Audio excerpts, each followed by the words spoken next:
All right, hi everybody. This is the last coaches meeting of the school year, so we won't have meetings in June or July. We'll come back in August and we'll talk about that August meeting here in our coaches meeting. Real quick for follow up, I suppose I can share my screen. Oh, also, there's a small chance my computer blue screens because that just has been happening apparently the last few days, so that's great. So last meeting we talked about general updates and some IEN housekeeping sort of things. We looked at forfeits and no-shows and talked about how to handle those things. We covered finals announcements with all those links and things, had a Q&A for finals, and then released the 23-24 calendars. Those are linked there. They're also on the website. Um, get a Mac? No. Um, definitely not. I redid the website today actually because there was some people that were having trouble finding the IMSIN and unified calendars because you had to scroll down. They're now 3 separate pages, but hopefully that's pretty clear on the website where those calendars are posted. We talked about Minecraft. We will be offering Minecraft, which is Capture the Wool, through CompMC, which is a company that will host the servers. The fee for that is going to be $20 per team. We're running it as a varsity title that is classless / divisionless, so it's kind of unique in its positioning. If you have questions about that, we can cover that. But that is the title that will cost money, $20 per team, and we'll talk about that when we get to registration as well. And then we covered the May meeting and all that fun stuff. So first thing on the agenda is announcing our new competition platform. We're moving away from UGC to a competition platform called League OS, and Marty joined us. So Marty, you want to give a little bit of introduction to yourself and League OS? Hi, Lizzie. My baby doll. That's not Marty. I would have been heck of a lot more fun though, Yeah, honestly. that would have. Hard to follow that up. It is. Marty, you with us? Just for the record, he's on mobile, so it may take him a minute, everyone. So um, we can kind of keep going forward and Yeah. wait for him to have his connection verified. So maybe he'll interrupt me. Marty, just interrupt me if you get connected. Um, but so League OS is kind of an all-in-one competition platform, and I can pull you up and show you some of this. So UGC was the competition platform we used last year. If you're not brand new, then you will know that that's where you register for competitions. That's where your schedule is. That's where you do check-in and all those sorts of things. League OS is going to take the place of that and more. There are a lot of features that we're not even going to get into tonight. One of the really cool ones that I'll just mention is the streaming side. So there's a lot of built-in streaming tools for you to use in your program in terms of overlays and API access and all those sorts of things. So that's something to be really excited about. The basics are you're going to be able to make a profile and tie all sorts of information to it. One of the cool things is every school is going to have their own group. So you'll be able to see schools around the place and be able to connect. There's even a cool map feature. So we'll be able to see around the state where schools are. And you'll have full control over your group. So you can link your socials, your website, invite students to different teams, and all that sort of stuff from that group. We're linking the general rules as well. But this is probably where you'll spend most of your time. So this is all the seasons. Nick, you might have to try to unmute Marty manually. So this is where you'll be able to see different titles and register for them, and go in and look at all this thing. It's fairly similar to the way UGC was organized, except we don't have to granularly go every division, every level for each title. So like if we're looking here at Club Overwatch 2, well that's a bad one. Let's look at Varsity Overwatch 2. So this has all of the individual stages which correspond to the different divisions. So we'll be able to compare varsity teams across division for standings. That won't affect playoff seeding, but it'll still be nice to see you how you stack up against other schools in the same division. So registration will be handled through here, all those sorts of things as well. Like if we can go in and look at stage details, you'll be able to see responses and results for all of them. This registration button up here is how you register for leagues, and there are different checkpoints you have to hit. The registration is currently closed, so it just tells you, hey, this is when it opens, and all that sort of stuff. We're actually going to give all of you in the call access at the end, I believe. So we'll get a link and get you invited in so you can start playing around with it. That's your reward for attending the meeting. And everyone else who's not here will have to wait. So you guys can be beta testers and start digging around and looking at things. But we're really excited to be able to offer LeagueOS as the platform. It's got Discord integration, so we can set it up to create threads for individual matches. You can be assigned roles based on leagues and seasons you're in. The stat tracking is going to be much nicer than what we're used to. We won't have to manually go in and assign playoff seeds. All of that will be done for us, including a real strength of schedule. So based on your regular season strength of schedule, your playoff seed will be worked into that. There's just really a lot of things. The other nice part is you'll notice tournament titles are on here as well. So we won't have to use a separate system and check-ins and Google Sheets for all those tournament titles. All of it will be right here in kind of this one-stop shop, which is LeagueOS. So I think Marty's still having mic problems. Shows he's unmuted now, but I don't know if he's able to talk or not. Yeah, it's not. He's not muted in Google Meet. Yeah. Nathan, Nick, Dylan, anything else we want to mention about LeagueOS? Your thoughts on it? Did we mention APIs at all? A little bit. So yeah, API access for all of them is really cool. So it'll be able to pull stats directly from those games APIs. That means your kids will have to do like game connections, but that should be pretty painless to do. For middle school, there's even a route around this. So we won't have middle schoolers create accounts that have their personal info tied to it as a result of them being under 13. So they're going to be able to create generic accounts, and then when they come of age, those accounts can follow them, and they can be assigned to that student by name directly, so they won't lose all of those stats and things as well. It's a really full-featured platform. They're constantly going through development. The streaming side is something we'll have to show you at a later date, but there's some really cool assets to be able to use there. It'll really help up your streaming if you do that.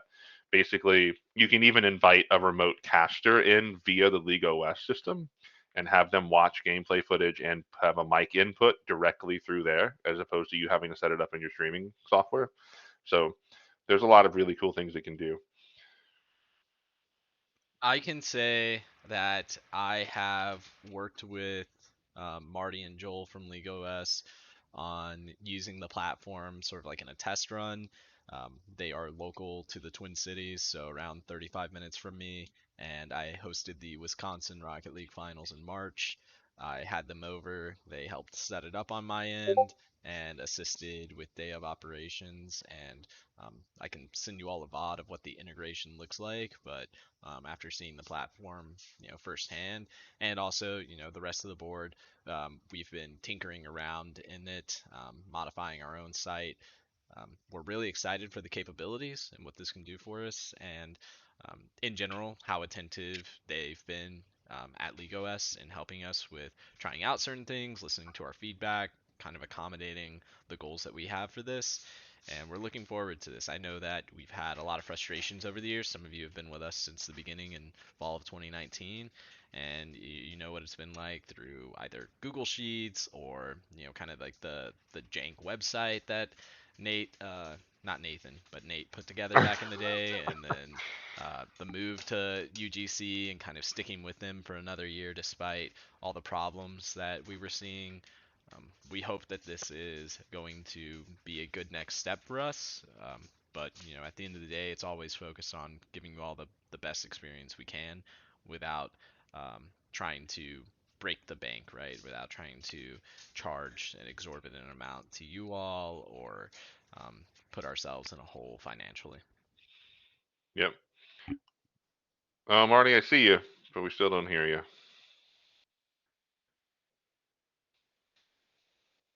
Someone had asked in the chat too if it will integrate with Spin. If we get that API integration set up to where we can track stats and track custom matches and all that, there is a chance that we can get with Spin and get that data exported into Spin as well. Yeah, so what LeagueOS's tech team told us is they're looking at exploring that, but even if it's not something that's automatic, our data is ours. So we can look at doing that manually to some extent. And Marty's nodding in agreement there, so you get your verification on that. but that's the plan. How does it work with middle school if we play on Epic? I'm not sure exactly what you mean, Anthony, but you can tie like generic Epic logins to that student's account, and then that will stat track via the API integration. And then even if next year they have to redo a new game connection because maybe they play on a different Epic account that the school owns, it'll still track that information for them. Yeah, because I mean, you were saying that they can have their own individual accounts Mhm. on this, but if we're playing, because I know I've created generic Epic accounts because a lot of my students are sixth graders, they are under 13. So I'm wondering if they have their own account on this and they're playing on Epic, how does that? Yeah, that make sense? basically, yeah. In the League OS account, you're just going to log in to that Epic account and verify with the game connection, and then they'll be tied together. And then if you need to change it the next year because they use a different one, you can do that. So yeah, it doesn't. Whichever account you tie to that in-game connection is the one that they'll be playing on. So it doesn't really matter if it's a school account or their own. It'll still track it. Any other questions about League OS in general that we can answer? I don't really want to get into a lot of specifics, but generalities for sure are open for questions. I know it's just going to take some like playing around with and getting in. Um, we'll also host some what do we call them, help desk sessions or help sessions once registration gets closer and opens. So I'm assuming there's going to be more of you utilizing that than there have been in the past since we're moving to a new platform. But we'll be sure we're available for help. We'll be sure that we do some sorts of videos and walkthroughs for how to do those sorts of things. If you're not looking at chat, Marty apologizes for the mic issues and is excited to be working with us. We'll make sure we get them in a call or to record something to show you all the closer we get to integrating League OS with IEN. But thanks for trying, Marty. We'll connect with you later. All right. Anything else about League OS before we move on? All right. Somebody else want to cover feedback from finals while I get that link to drop and we get ready?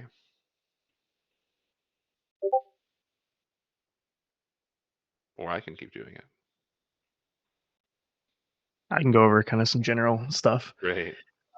So from the feedback that we got, at least from our debrief with Dan at Ball State, was that the Rocket League and Smash Bros seemed to run pretty good overall. There was adequate space for students to compete. There was enough room for spectators to be competing and watching on the big video screen that they had in their big video wall. We do realize that League of Legends and Valorant are going to need a little bit more work because there were some of the machines that just didn't have enough ample mouse room for students to move around. One side was favored over the other side. Spectators were watching on like a 3-minute delay for that. There were some issues in the Letterman lobby with League of Legends and the glare coming from the windows and stuff like that. So we've taken that feedback, and Nick has actually put together a kind of a schedule of what next year is going to look like. Nick, do you kind of want to touch on some of that? No, other than that, we are already looking at next year. As a board, we're always trying to stay ahead. We know that next year we're going to have more titles that are going to need to be played because we're adding Overwatch 2 and Minecraft. Plus, we would like to continue including Unified, and we also would like to have middle school spring season included in the event. So knowing that, we're looking at how can we expand that? How can we incorporate all those things in there? We're already talking with Ball State, but we also have our eyes and ears open for other opportunities. We've obviously not made any decisions about where it's going to be yet, but we do want to do something centrally located. But just know that we have had a great first run at this, and if you were there, most of the feedback we got was good, and next year will be even better. Yeah, one of the things we're specifically evaluating is like a 1-day versus 2-day event. Like one of the questions we asked was how important is it to keep a single day, and it was very polarizing because everyone either said it is the most important or it is not important at all. So that's interesting to try to parse. It might make sense to move to a 2-day event. If we do that, though, we would try our best to keep the time commitment per school to 1 day required. So what we mean by that is like single day events would all take place on the same day. So while you'd be welcome to stay for the second day for the programming and for watching and all of that sort of thing, the goal would be, if you're competing, it would all take place on the same day, even if you have multiple teams competing across different titles. So that's kind of what we're looking at and what that would be like. There's also some other talks about making this an even bigger event involving more like stakeholders and groups. So we're gonna have to see what shakes down with that.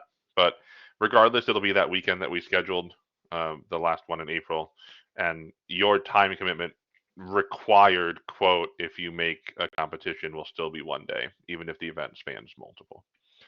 So And I think a lot of what the feedback was as well was that the programming was pretty good as well. You guys liked going and seeing the competition, but having that extra level of something for you guys, you as coaches and students to do was good as well. Mm-hmm. If you have feedback on that still, you can find that feedback link and drop it, or like send us a message. We're not going to say nope, too late. You can't never give us feedback again. So let us know, and we can have that. Anything else for like broad good of the cause things for finals feedback? I just dropped that form in the chat. One thing I would like to stress to people is that despite the fact that we're being transparent about our plans for next year, there is nothing set in stone in regards to day allocation, venue, anything like that. We had a really good relationship with Ball State surrounding this event. That doesn't necessarily mean that we will be back at Ball State for every year from now on. We hope to explore different ways that we can partner with them and other groups in Indiana to provide meaningful in-person competition for you all. So while we really appreciate Ball State and everything they did for us, this isn't like by any means a confirmation that we're going to be back there next year. All right. Hopefully that all makes sense. One of the things. Okay. Yeah, we could talk about clarity for production. That was something like we didn't really know how it would work because it was like pretty much Ball State's thing. I know one of my kids helped with production, and I know there were a lot of students who did the streaming side, but also like were in the back doing production, like behind the scenes. The other thing we got from BSU as well was this was the first time that Dan's program has kind of hosted a program like a thing of this size. So not only did we learn things from this experience, BSU got a lot of this experience too. So hopefully next year, if we do decide to go back with BSU, it'll be a lot better. We can improve on what we didn't get this year. And the other thing to keep in mind is that they are college kids. And just think back to when you were in college and some of the choices you made and your timeliness and your organization. So. Cool. Anything else about that before we move on? All right. Rules document update is the next thing. So we are going to have the completed and finalized IEN general rules, which is going to be a rewrite of our current general rules and include all the title rules in one document. That will be completed by August 1st. So we'll make sure you all have that at the beginning of August. There aren't going to be big scale changes to things that already exist that you don't know about, right? So the league restructuring in terms of getting rid of JV and calling it academy and what that looks like, we've communicated that. That'll be reflected in the general rules. We're cleaning up some rules around streaming, around finals, seeds, and playoffs, those sorts of things. The only things that will be brand new are the Minecraft rules. The Overwatch 2 rules will be very similar to the Overwatch rules with the obvious changes for Overwatch 2. And we're evaluating what Fortnite will look like next year. But other than that, you shouldn't really expect any big picture changes that you're not already aware of. But we're working on that over the summer, and we'll make sure that is finalized and ready to go. The last thing before I share the link and lose all of your attention because they give you League OS access is the mandatory coaches meeting in August, and I'll share my screen again for the visual people among us.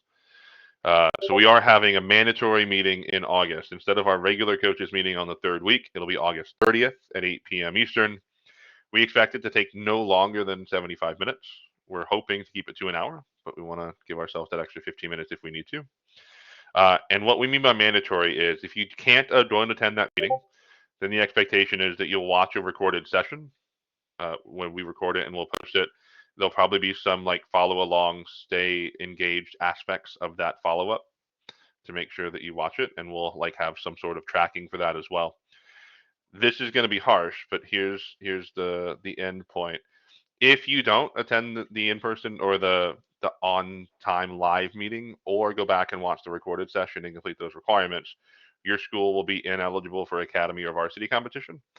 You'll be forced to play in club, and you will not be scheduled club matches until you complete those requirements. So we're asking you to be at a meeting for about an hour so we can go over things at the beginning of the season, make sure everything is out there, everyone understands what policies and procedures are, to hopefully have a smooth year. We'll talk about naming teams on League OS so we won't have to find random team names that don't have schools in them. We'll go through all sorts of things in terms of making this year as smooth as possible for all of us. We'll make it worth your time. We're not going to do things that aren't super useful. We will send a new Google Invite meet, or Google Meet link, yes, and we'll make sure that is posted all over the place for you guys to find. The current plan is to start together in a big group, cover everything that everyone needs to know, and then we're going to go into breakout rooms depending on new schools. We'll talk about club. Existing programs will go into a different room to talk about some of the finer details of things, but that will be the plan. The January mandatory meeting will be a little bit different. We'll do a little bit of the same, but that's also the business meeting for IEN. So while that one's mandatory as well, that'll be a little different.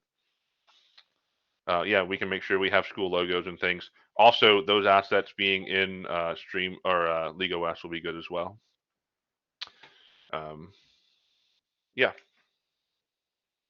So hopefully that's clear and doesn't seem too punitive, but we do feel that it's something that needs to be done for the ease of running the league, is having everyone together in one meeting and just make sure that everyone's on the same page. Any questions about that?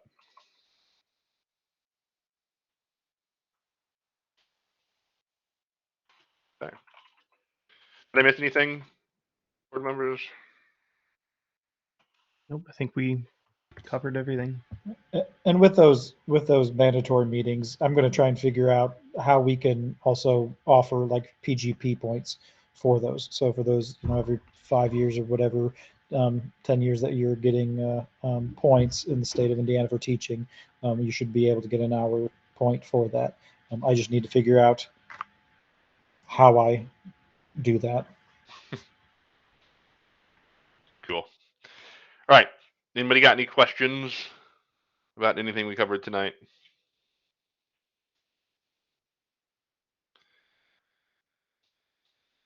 All right. Random plug. I know Dylan included this in his newsletter as well. We've written a letter to school principals, and we've sent it out to every principal in the state of Indiana that we could find email addresses for, and seen some success. But if you have contacts with neighboring schools around you, it'd be beneficial and helpful to us if you just like shared that or talked to someone about, hey, if you're interested in esports, I know this league. We like to think we're the best one in the state. We're definitely the cheapest one in the state. So we've got that going for us and nothing else. But if you know other schools that are thinking and interested, it'd just be helpful to share that. Because word of mouth and communication, personal communications is a lot better than cold calling emails. So we're going to grow that way. Real quick, funny story. My principal, bless his heart, sends me an email with the flyer attached and says, "Hey, have you heard about this?" And I said, "Thanks, dude. Yes, those are the people that I work with." And he was like, "Oh, okay." There we go. Kind of funny. I mean, I love it. He was trying to help me, so that was great. Yeah, we tried to parse out all the schools that had active programs. It's just the DOE data was a little bit hard to segregate. So I think we did okay. My bounce back rate was only like 6%, which was pretty good. I would much rather that happen than a bunch of schools get missed. So right. I get it. Cool. All right. I am going to drop this link for League OS. I believe, and we'll have to try this, I believe this is a link that will also allow you create your school group. Yep. So you should be able to go in, follow this link, not only create your own account, but create your group for your school as well. When you get in, it's going to look a little daunting with the amount of buttons that you can click. It's definitely going to be a learning curve. It was for us, I know for sure, when we first got in to tinker with everything and try and figure out how we're going to set things up and how it's going to be structured and all that. So for sure. So this is your bonus for attending the last meeting of the year in May when nobody wants to be in meetings. You get early access to this. We'll share with the other coaches at some point and get through going. But did we say initially that they could authenticate with Discord? Did we mention that part? Because they're probably gonna I see don't that think when they so. put that link. Yeah, So, when you sign in, you can create your account and authenticate with Discord. Even if you do that, you can still tie a password to it, which is what I had to do. So I cannot access. It does not expire, James. I cannot access Discord on my school network with my school laptop. So Right. even though I originally authenticated with Discord, I then tied a password to it and can sign in whenever I want to the same account. And if we didn't mention it, you can also have all of your coaches in here, unlike UGC as well. So you're Yeah. not limited to that. You can put all your assistant coaches in, as many as you want. Yep. And give them Everybody. admin rights to modify your page, post updates, all that stuff. So Yep. And you can give granular permission to individual members as well. So like if you have a student who's like, oh, I want you to help manage the group page, you can assign them permissions to your group page as well. There's a lot for sure. And we can spend the rest of this time hanging out. We'll go over stuff. You can change your username. We can change it too. But it definitely a tag at the beginning is what we've been doing. Like a square bracketed tag with your school abbreviation is what we've been doing. But it's also pretty easy to just go into members and click on somebody and see where they're at. Because you're tied to your school once you create it.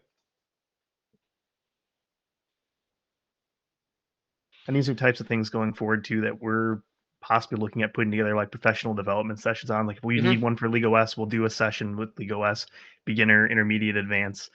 We've thrown around the idea of trying to get more schools to stream and doing a big streaming PD day where we do different things of beginner, intermediate, advanced, OBS training, stuff like that. So, but yeah, for now, let's say go ahead and use that the like your school abbreviation tag in square brackets at the beginning. I think that'll be the easiest way for now to take a look at those things.